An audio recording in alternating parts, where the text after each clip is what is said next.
नमस्कार मंडळी, रामकृष्ण हरी. तर सर्वांना आज तिसऱ्या माळीच्या खूप खूप शुभेच्छा. कारण नवरात्रीचा आज तिसरा दिवस आहे.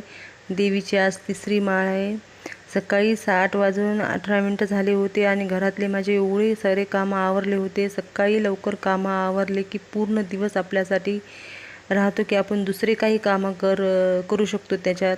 म्हणजे घरातले स्वयंपाक, भाजी, पोळ्या, धुणे, भांडे हे झाल्यानंतर आपण दुसरे काही कामं करू शकतो. त्यासाठी आपल्याकडे भरपूर वेळ राहतो. तर आम्ही आहोत बाबा शेतकरी, तर आम्हाला घरचे कामं आवरले की शेतात जावं लागते.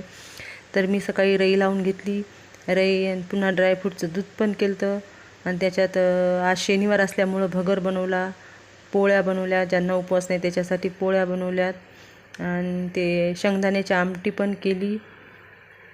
कारण भगरासोबत शेंगदाण्याची आमटी खूप चांगली लागते आणि मडक्यामध्ये दही केलेलं आहे. माझं एवढं सारं काम सकाळी 8:30